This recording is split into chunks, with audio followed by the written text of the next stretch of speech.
Good morning.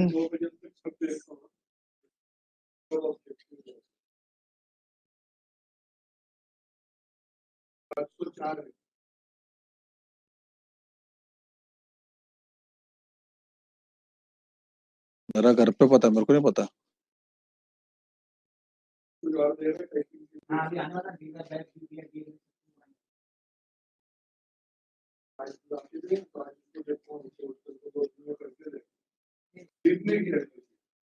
क्या बात है?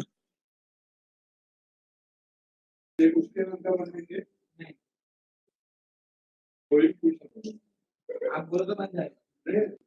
बना के दोगे तो कंपनी पे केस करे, चाइल्ड लेबर आया करके।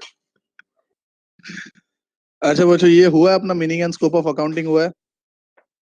देखो हम लोग चैप्टर 1 पे आ गए, अकाउंटिंग प्रोसेस। उसमें 9 यूनिट है। अभी फट फट फट चैप्टर, अभी ये सब 9 यूनिट तो फटाफट खत्म करने के टारगेट पे अपन। बच्चों, meaning and scope of accounting हो गया बच्चा?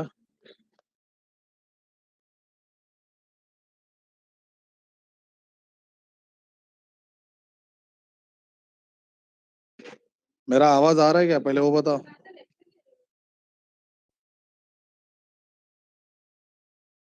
तो मैं कब से पूछ रहा हूँ, ये चैप्टर हुआ है का? अच्छा वो छोड़ो, चैप्टर 1 जो है थियोरेटिकल फ्रेमवर्क, उसमें से कौन सा चैप्टर हो चुका है? साला याद भी नहीं रहता है। यूनिट 2 हो चुका है, concepts and conventions. Yes definitely, वो मैंने पढ़ाया था, बिकॉज मेरे को उसका एक छोटा सा पार्ट आगे जरूरत था। ओके, बाकी सब यूनिट बाकी है। चलो स्टार्ट करते हैं यूनिट 1 से, meaning and scope of accounting.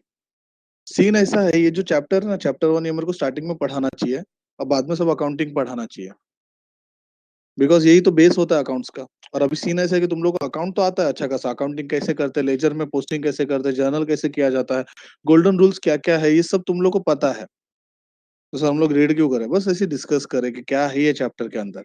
कुछ इंपॉर्टेंट पॉइंट अगर रहेगा तो भी डिस्कस करेंगे।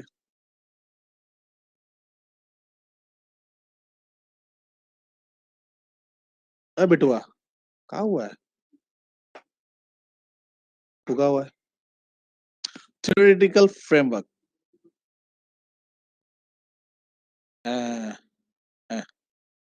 Meaning and scope of accounting.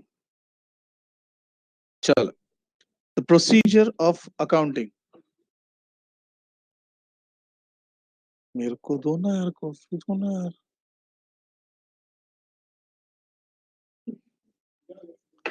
ठंडा हो जाएगा यार।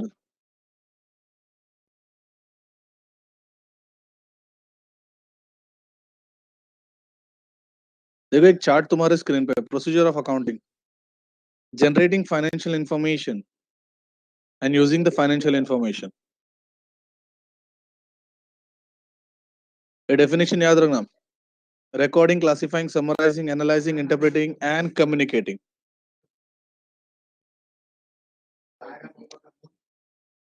ए धीरे बात करना।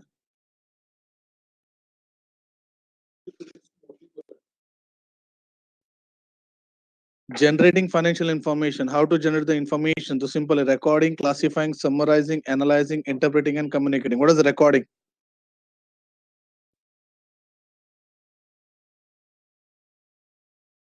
What is recording? Sir, recording means which we have to record the transaction. Yes, definitely. Classifying, sir, classifying क्या होता है? Classifying, basic simple से English का मतलब पूछो, classifying क्या होता है?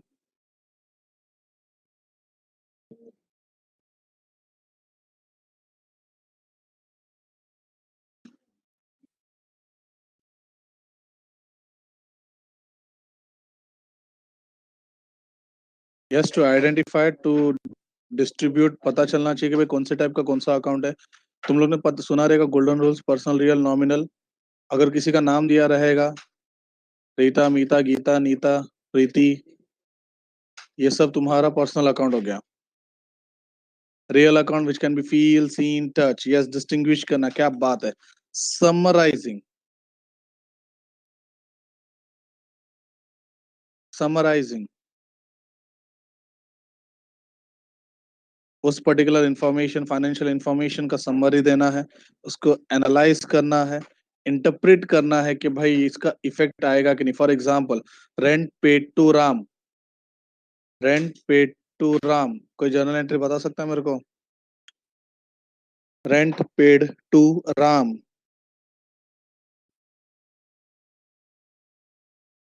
what we interpret, rent is an expense as it is a nominal account, ram is personal account, but it has been paid. क्या बात है, शाबाश। राम का नाम कहीं नहीं आएगा। अच्छा, सपोज सपोज सपोज जस्ट पूछ रहा हूँ, तुम लोग सीए स्टूडेंट हो इसलिए पूछ रहा हूँ, वरना नहीं पूछता था। If suppose rent is outstanding तो एंट्री क्या आएगा?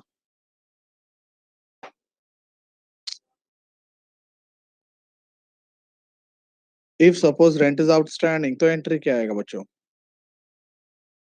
Outstanding means it has been unpaid, amount has not yet paid.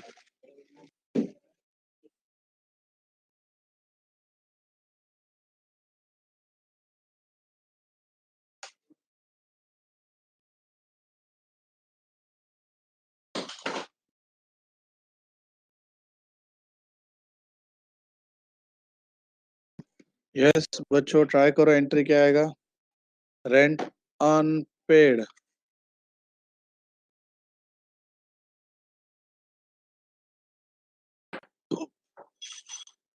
नहीं आ रहा है? पीएनएल टू रेंट गलत है पार्थ। भाविका एकदम परफेक्ट है। बच्चों, पेड का एंट्री क्या है? Rent to cash. तो अनपेड का एंट्री क्या होगा? Rent account debited to outstanding rent account. Yes, perfect. दूसरा चीज पूछ रहा हूँ, outstanding is which account, personal, real या नॉमिनल?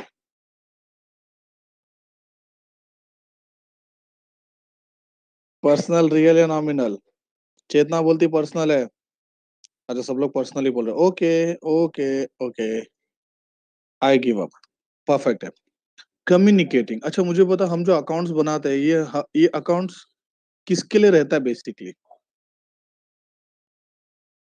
ये अकाउंट्स बेसिकली किसके लिए रहता है?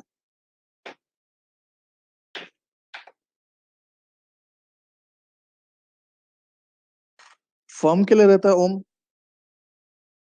अभी समझ, तेरा कोई बिजनेस है तो तुझे तो पता रहेगा ना कि तू कितना प्रॉफिट कमा रहा है करके। यह प्रॉफिट एंड लॉस डिटरमाइन करने के लिए। इन्वेस्टर्स के लिए क्या बात है हितन, और थोड़ा। Investors, can I say that they are for outsiders actually? एक सिंपल सा वर्ड यूज कर सकता हूँ मैं, आउटसाइडर। आउटसाइडर में इन्वेस्टर्स आ गए तुम्हारे, फिर और कौन कौन आ गया? गवर्नमेंट आ गया, लेंडर्स आ गए, डेटर्स क्रेडिटर्स आ गए, जहां से यानी जिस क्रेडिट ट्रांजेक्शन होता है। रुचिक सर, पैकेट है क्या? बस, thank you.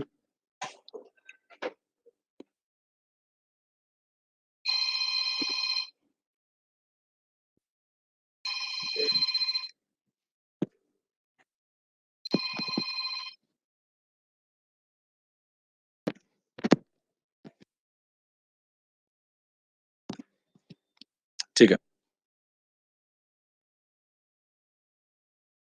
Recording, classifying, summarizing, analyzing, interpreting and communicating. Now, identification of transaction. तो सिंपल है, इनपुट, तुम्हारा अकाउंटिंग साइकिल वैसे रहेगा, इनपुट रहेगा, प्रोसेस होगा, आउटपुट होगा, जैसे कंप्यूटर में होता है, input, process and output. First, economic and events and transaction measured in financial terms. Word देखो क्या यूज करता है, फाइनेंशियल टर्म्स। अच्छा, एक कॉन्सेप्ट हम लोग ने किया था, मनी मेजरमेंट, कुछ याद है क्या? मनी मेजरमेंट शॉर्टकट दिया था, माल है तो ताल है वरना कंगाल है। बोले तो मेरे पास बंगला है, गाड़ी है, बोलो वैल्यू क्या?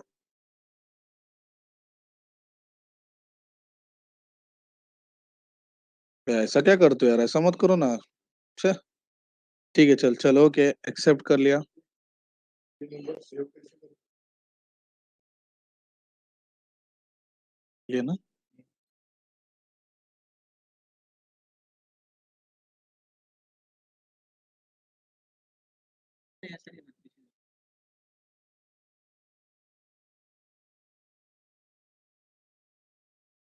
करके दो। ओके, चलो एकदम परफेक्ट है। तो एक इवेंट होना चाहिए, एक ट्रांजेक्शन होना चाहिए, तो ये तो सब कुछ स्टार्ट हो जाएगा। मतलब क्या, फॉर एग्जांपल जब तक हादसा नहीं होता है तब तक कुछ नहीं होता है। कॉल लगेगा।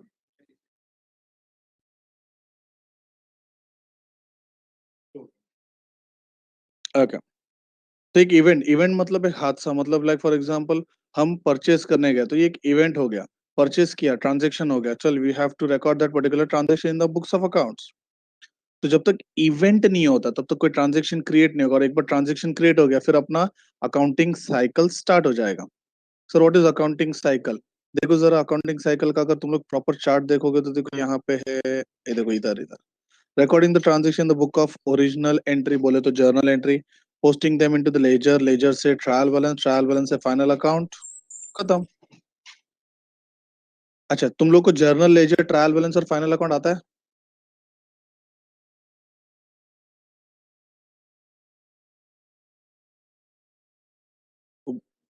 बस बस एक ही चीज था। ओके चलो, आता है, एकदम परफेक्ट है। तो मतलब मेरे को अभी वो डिस्कस करने की जरूरत नहीं। सर जर्नल एंट्री एटले सू, something debit to something credit, संभाल कर।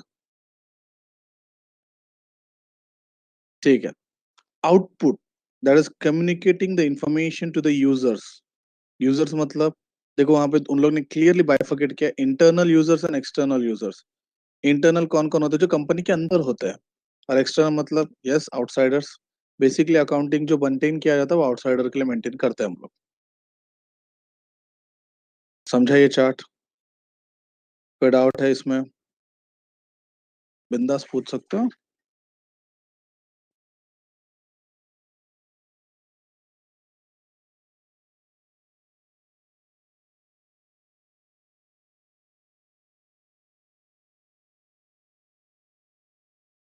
ये एग्जांपल देखो ना, ये paragraph. An individual invest rupees 2 lakh for running a stationery business. On 1st Jan, he purchased goods of 1 lakh 15 and sells 1 lakh 47 during the month of the January. He pays shop rent for 5,000 and finds that still he has a goods of 15,000 in hands. The individual perform an economic activity. He carries a few transactions and encounters with some events. Is it not logical that he will want to know the result of his activity? Yes, definitely ना। कोई भी बंदा 2 लाख रुपए का अगर investment करता है तो that is called as capital. 1,15,000 का परचेस करता है तो परचेस किया, which is recorded as a stock also, जिसमें से 147 का सेल भी किया। तो ये तुम्हारा सेल हो गया, जिससे डेटर्स हम लोग का अराइज हो जाएगा। याद है ना, every adjustment has to effect, दो दो इफेक्ट बताते जा रहा हूँ। शॉप रेंट पे किया, पे किया मतलब 5,000 का फॉर द मंथ बोला है, ठीक है, तो एक महीने का 5,000 है, मंथली बात करते हैं। तो 5,000 का रेंट पे किया, तो एक तो एक्सपेंस हो गया, दूसरा कैश में से कम हो गया। और 15,000 का क्लोजिंग स्टॉक बचा हुआ है, तो that is closing stock, that is unsold goods lying in the godown. तो ये जो उसने किया है वो बोल रहा है कि भाई ये जो है इसका हमको प्रेजेंट करना है क्या? यस, डेफिनेटली प्रेजेंट करना है।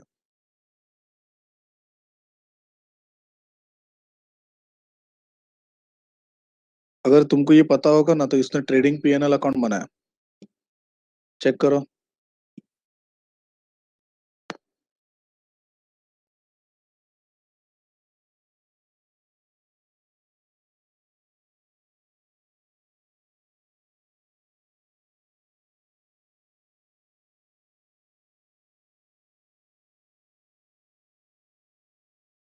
जरा टेबल के नीचे जो एक लाइन है ना वो रीड करो, एक पैराग्राफ है।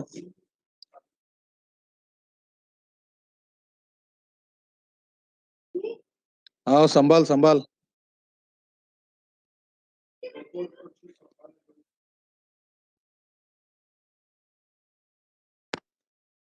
Earning of 42,000 and inventories are the event, while rest are transaction. Where is what is the difference between event and a transaction?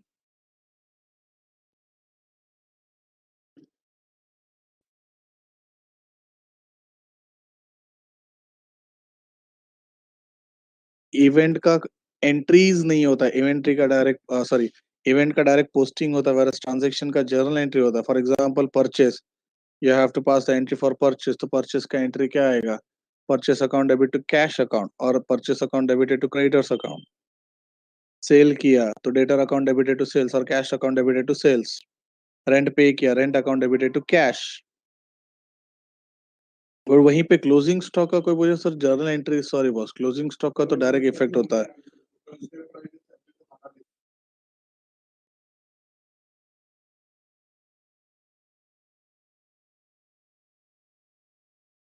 ठीक है, ये सब एग्जाम्पल्स है।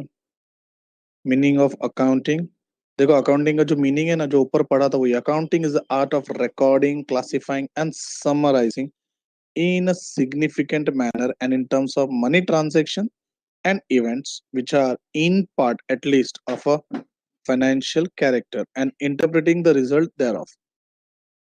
तो सर इतना हम लोग को अगर मीनिंग याद नहीं, यानी ये एक्चुअल डेफिनेशन है जैसा है, अगर तुम लोग को ये याद नहीं रहेगा तो तुम लोग ऐसे भी लिख सकते हो कि it is like recording, classifying, analyzing, summarizing, communicating, interpreting, तो भी चलता है।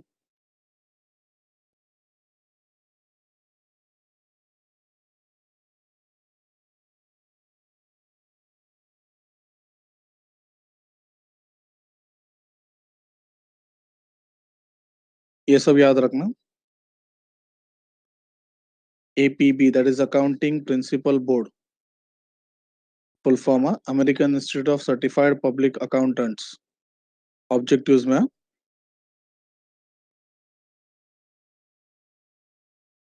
Procedure of aspects of accounting, that is generating and using. Generating हम लोग ने ऊपर ऑलरेडी डिस्कस किया हुआ है, that is recording, classifying, summarising, analysing, interpreting, communicating. ठीक है, ये पैराग्राफ रीड करो जरा।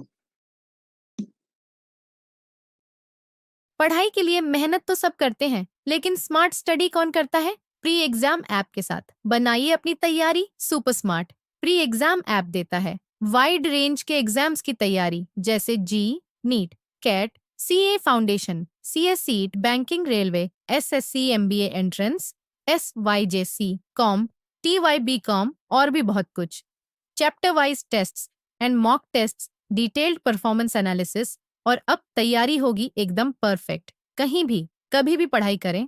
और एक विशाल क्वेश्चन बैंक आपकी तैयारी को बनाए आसान। इंस्टेंट इवैल्यूएशन से तुरंत जानिए अपनी परफॉर्मेंस और पाएं पर्सनलाइज्ड फीडबैक।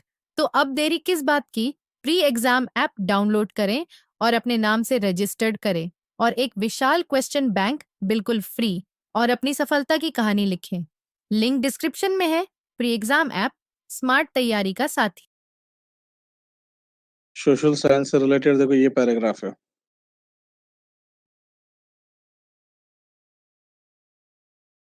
रीड कर लो। The concern about social process and the results and the consequence of social responsibilities, so relationships, the usefulness of the accounting to the society as a whole is a fundamental criteria to treat it as a social science. Although individuals may benefit from the availability of accounting information, accounting system generates information for social goods. It serves social purposes, it contributes for social progresses. Also, it is being adapted to give pace with social progress. So accounting is treated as social science.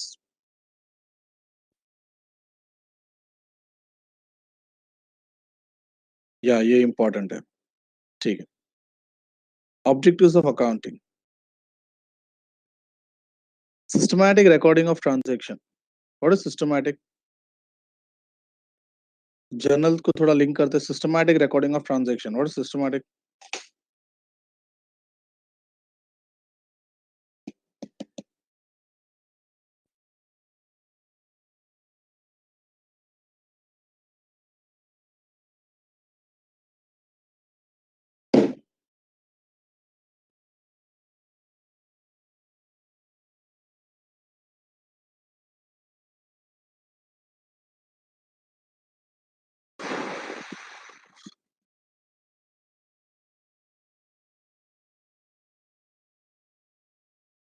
Journal को link करके पूछा मैंने, what is systematic?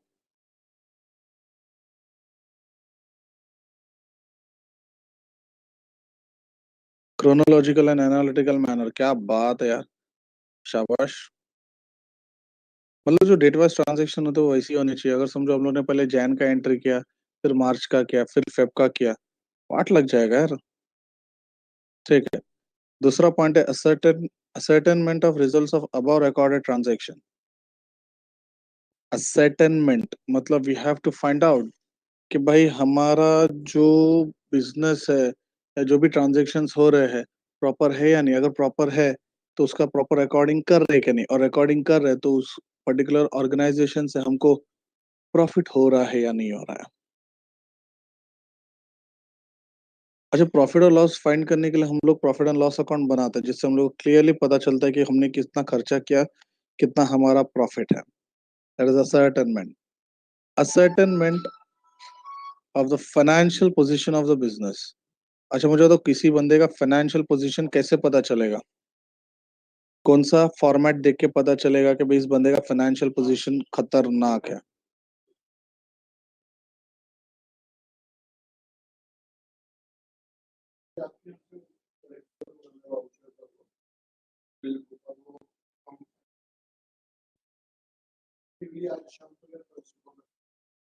Okay perfect जा रहे हो तुम लोग, balance sheet से पता चलता है, शाबाश। Providing information to users for rational decision making। So accounting is the language of business which communicates the outsider। और rational decision making मतलब कैसा होता है? अच्छा तुमको पता है अकाउंटिंग कैसा होना चाहिए? अलग अलग होना चाहिए या यूनिफॉर्म होना चाहिए हर कंपनी का? अकाउंटिंग की बात करो, मैं अकाउंट्स की बात नहीं कर रहा हूँ। हिसाब किताब तो सबका अलग होगा। अकाउंटिंग क्या होना चाहिए?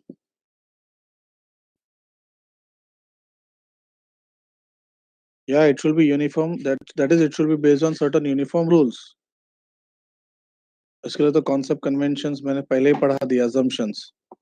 तो जब ये यूनिफॉर्म होता है तो बाहर वालों को डिसीजन लेने में इजी हो जाता है। बाहर वाले जो रहते हैं, आउटसाइडर जो रहते हैं, इट इज नॉट कंपलसरी कि वो कॉमर्स बैकग्राउंड के ही हो, अलग अलग बैकग्राउंड के भी होंगे, बट उनको देख के पता चलना चाहिए कि भाई इसका फाइनेंशियल पोजीशन स्ट्रांग है, ये कंपनी में इन्वेस्ट कर सकते हैं। Next point, to know the solvency position. Oh, what is solvency? Solvency का मतलब क्या होता है?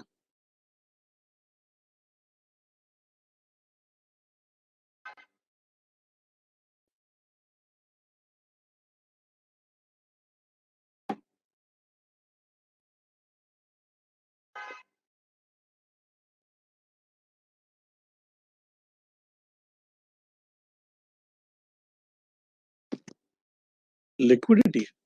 ओके, यस हितेन ने परफेक्ट आंसर दिया, assets and liability of the firm. हाँ हितेन। या शिवम ने परफेक्ट आंसर दिया, assets more than liability. Yeah definitely whenever your assets are more than your liability। Reason क्या है यार? वैसे देखा है तो बैलेंस शीट टैली होता है, और यहाँ पे बोलते हैं कि asset should be more than your liability. ये क्या बोलने का मतलब क्या है? एक चीज तो बोलते हो कि बैलेंस शीट टैली होना चाहिए, और एक तरफ है बोलते हो कि बैलेंस सॉल्वेंस योर सॉल्वेंट और इंसॉल्वेंट हो जानने के लिए your asset should be more than your liability. ये स्टेटमेंट मेरे को समझ में नहीं आता, तुमको समझा है क्या बच्चों? लेस होगा तो बैंकरप्सी होगा, एडेंट बराबर है, लेस होगा तो बैंकरप्ट होगा, इंसॉल्वेंट हो जाएगा, वो बर्बाद हो जाएगा, उसका कंपनी बंद हो जाएगा, वो विजय माल्या हो जाएगा। ठीक है, वो सब ठीक है, but asset should be more than the liability. But balance sheet तो टैली रहता है, तो वो तो इक्वल हो गया।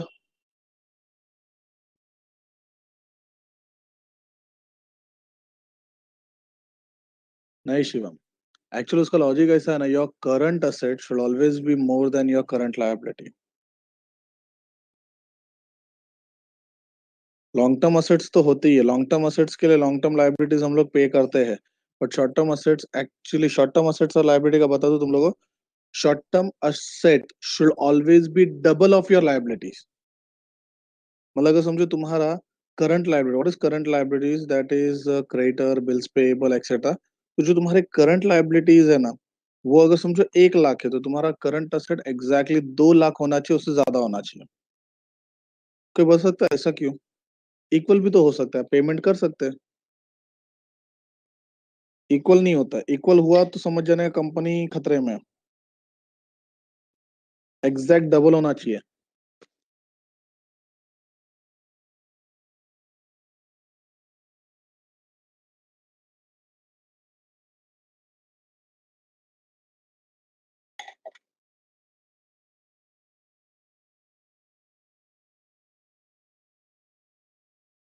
यस पार्थ, परफेक्ट है वर्किंग कैपिटल।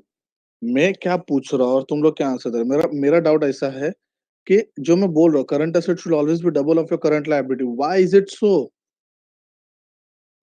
क्यों डबल होना चाहिए यार? इक्वल भी तो हो सकता है। कम हुआ तो समझ में आता है भाई, इंसॉल्वेंट है। इक्वल भी तो रख सकते हैं। 1 लाख का करंट लायबिलिटी तो मैं 1.5 लाख का असेट भी तो रख सकता हूँ। व्हाई एग्जैक्टली डबल होना चाहिए?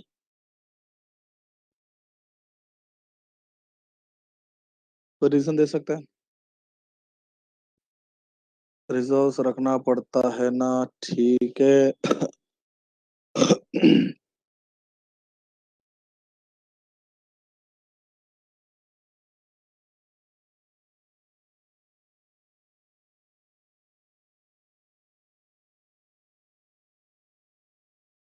फ्यूचर में डिप्रिसिएशन चार्ज होके कम होगा value.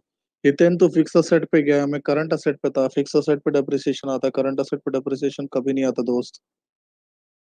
Sir because after payment of debt company has to pay other shares. Okay okay Aiden, आपके आंसर को मैं गलत नहीं बोलूंगा, बट एग्जैक्टली मैं तुम लोग को बताऊं, हम कब किसको रीपेमेंट करते हैं? मतलब कब कंपनी रीपेमेंट करने जाएगा? जब वो कंपनी चालू है या बंद हो गया?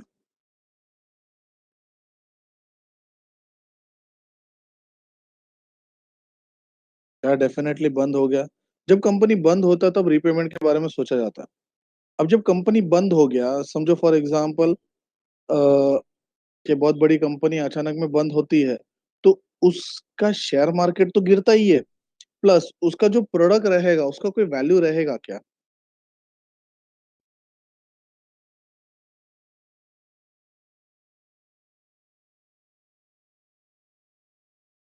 डेफिनेटली कोई वैल्यू नहीं रहेगा सर। अगर उसका प्रोडक्ट का कोई वैल्यू नहीं रहेगा तो कहने से प्रोडक्ट मतलब उसका गुड्स, गुड्स मतलब उसका स्टॉक, स्टॉक मतलब करंट असेट। तो जो वो असेट 200 में बिकता था, वो मार्केट में अगर आज बेचने जाएंगे तो हार्डली 100 रुपया भी नहीं मिलेगा। इसलिए बोलते हैं कि your current asset should always be double of your current liability, कि अगर मार्केट में समझो बेचने भी गए तो एटलीस्ट आधा तो पैसा मिल जाएगा।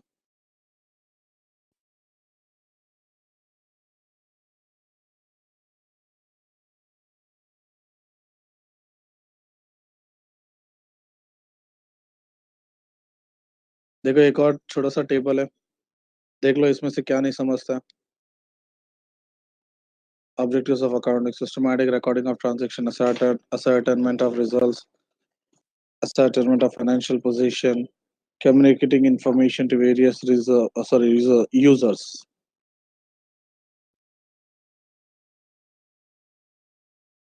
Uh,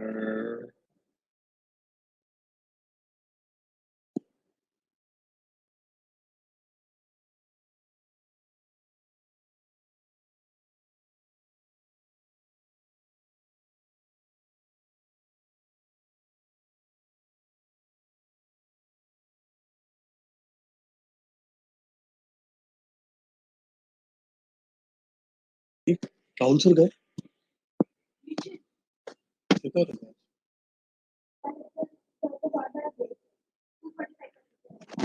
अभी घर जा रहे थे Friday। और उनको कुछ बीकेडी का चाबी लाया क्या? उनके घर पे भी कल बंद हो जाएंगे। ऋतिक को बोला, वो भूल गया कुछ।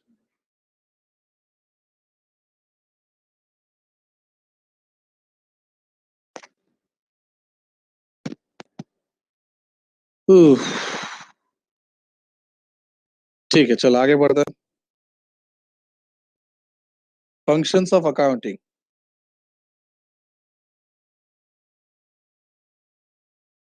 The main functions of accounting: measurement, forecasting, decision making, comparison, control, government regulation and taxation. एक याद है ना, थियरी फर्स्ट जो चैप्टर है उसके यूनिट में, हर यूनिट में बहुत सारा थियरी है। ये तुमको रट्टा नहीं मारना है, ये तुमको सिर्फ रीड करके लेना है कि भाई किधर क्या है, ऑब्जेक्टिव्स में क्या है, फंक्शंस में क्या है।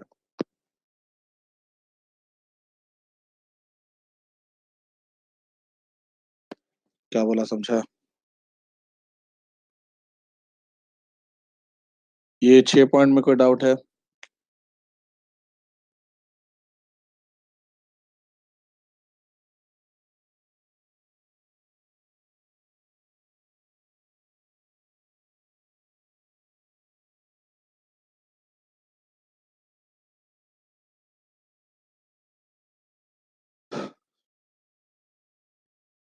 चलो आगे बढ़ते हैं।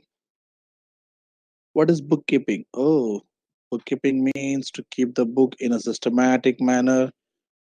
देखो ऑब्जेक्टिव्स पढ़ लो, उसमें तुम्हारा सब कुछ मिल जाएगा। Complete recording of transaction, each and every transaction has to be recorded in a systematic manner. Effects of the business, yes, अपने करंट ईयर का है तो उसका इफेक्ट अपने बिजनेस में आएगा, करंट ईयर का नहीं है तो that will be treated as prepaid.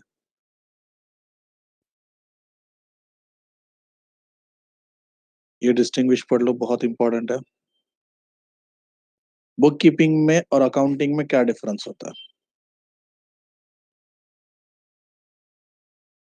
Okay, सब fields of accounting. Financial accounting, तुम्हारे डिग्री के करियर में ये सबसे बेकार सब्जेक्ट रहेगा, फाइनेंशियल अकाउंट। फाइनेंशियल अकाउंटिंग में तुम लोग को ऐसे टाइप के अकाउंट्स आएंगे जो एक्चुअली रियल लाइफ में होते हैं, दैट इज कंपनी अकाउंट्स, उसके formats, banking company, insurance company, फिर इलेक्ट्रिसिटी कंपनी, ऐसे बहुत सारे कंपनी के फाइनेंशियल स्टेटमेंट कैसे बनाया जाते हैं, कैसे पोस्टिंग किया जाता है, एंड फाइनेंशियल डेटा उसमें रहता है पूरा। फिर आते हैं मैनेजमेंट अकाउंट पे। सर मैनेजमेंट अकाउंट क्या है, ये भी तुम लोग को नेक्स्ट लेवल आईपीसीसी पे आएगा, एफए और एमए दोनों आने वाला है।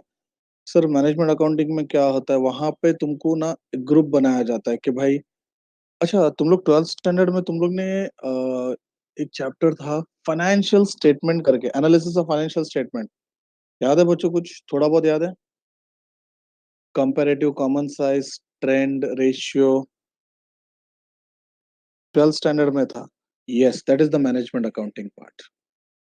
वहां पे हम लोग को डिसीजन लेना पड़ता है, मतलब एक ग्रुप रहेगा, ग्रुप का हम लोग को हिसाब किताब करना है और उसके बाद में हमको उसका डिसीजन देना है, that is management type of accounting. Cost accounting, cost accounting basically focus करता है कि कोई प्रोडक्ट अगर हम लोग फ्यूचर में मैन्युफैक्चर करने वाले हैं, तो मैन्युफैक्चर करने के लिए कितना प्रोडक्शन होना चाहिए, क्या क्या मटेरियल यूज होना चाहिए, कितना मटेरियल यूज होना चाहिए, यस पार्थ, कितना मटेरियल यूज होना चाहिए और उस पे कितना टोटल कॉस्ट होने वाला है। सर कैसे निकालते हैं? जो खर्चा हो चुका है, एक्चुअल जो खर्चा हो चुका है उसके बेस पे एस्टिमेट निकाला जाता है और उस पे जो भी प्रॉफिट मार्जिन हमारा रखना है हम वो ऐड कर देते हैं और उस प्रोडक्ट का सेलिंग प्राइस डिसाइड करके रखते हैं। मतलब एक पेन मैन्युफैक्चर करना है, तो मैन्युफैक्चर करने से पहले उसको कॉस्ट अकाउंटेंट को दिया जाता है और बोलता है कि भाई ये पेन मार्केट में कितने में बेच सकते हैं, तो उसने अगर 4 रुपए बताया तो उस पर्टिकुलर 4 रुपए will be selling price.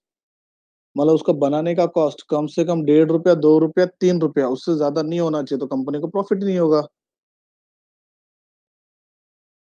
Cost accounting. Social responsibility accounting, अच्छा ये बता दो तुम लोगों को सोशल अवेयरनेस के बारे में है? नो स्मोकिंग,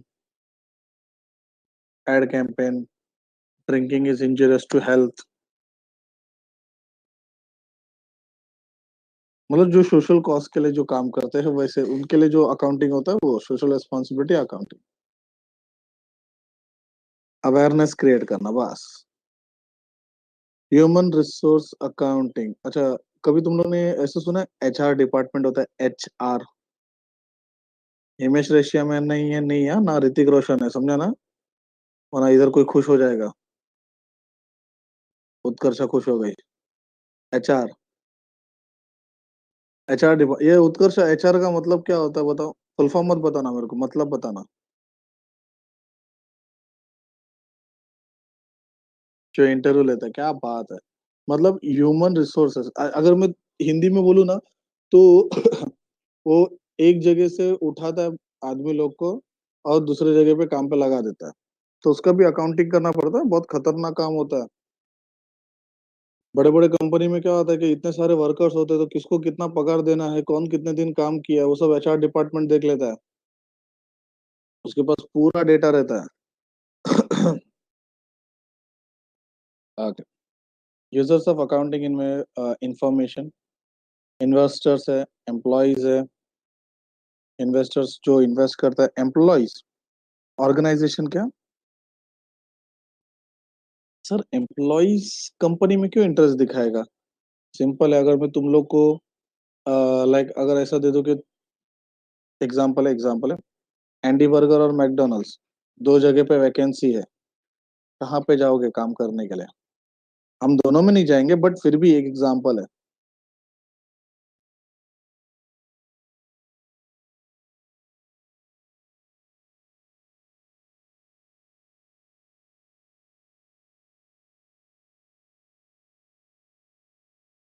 यार डेफिनेटली मैकडी के पास जाएंगे। Okay done. क्यों, तुम लोग को उसका आंसर मिल गया।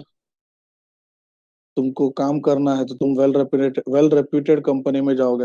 अच्छा, जब तुम लोग अपना सीए फाउंडेशन क्लियर करोगे अच्छे मार्क्स से, फिर जब तुम लोग आईपीसीसी के लिए तैयारी करोगे, तो तुम लोग को ये भी बोला जाएगा कि भी तुमको 9 मंथ्स का आर्टिकल्स करना है, ये करना है, वो करना है। तो आर्टिकल्स के लिए भी कुछ लोग क्या करते हैं, चल वसई के वसई में कोई भी सीए मिल गया, उसके अंडर जॉब कर लेते हैं और अपना चला लेते हैं। बट कुछ स्टूडेंट्स ऐसे भी रहेंगे, नहीं नहीं नहीं नहीं, we want reputed chartered accountant firm, और वहां पे जाके काम करते हैं। थोड़ा बहुत स्टाइपेंड में डिफरेंस रहता है, बस उतना ही है, नॉलेज वही मिलता है। बट रेप्यूटेड जहाँ पे काम करते तो वहां पे ज्यादा एक्सपोजर मिलता है अपने को।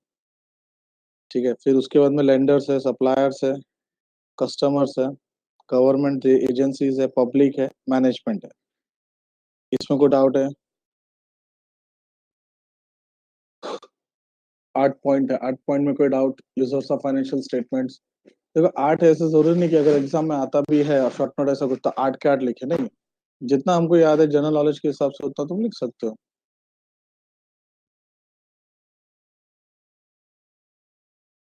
Relationship of accounting with other discipline.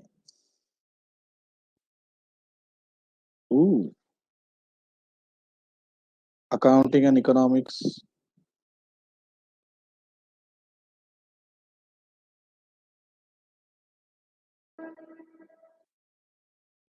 इसके लिए मैं एक ही चीज बोलूंगा, देखो ये पैराग्राफ पढ़ो बस, तुम लोग से रिलेट करता ही है।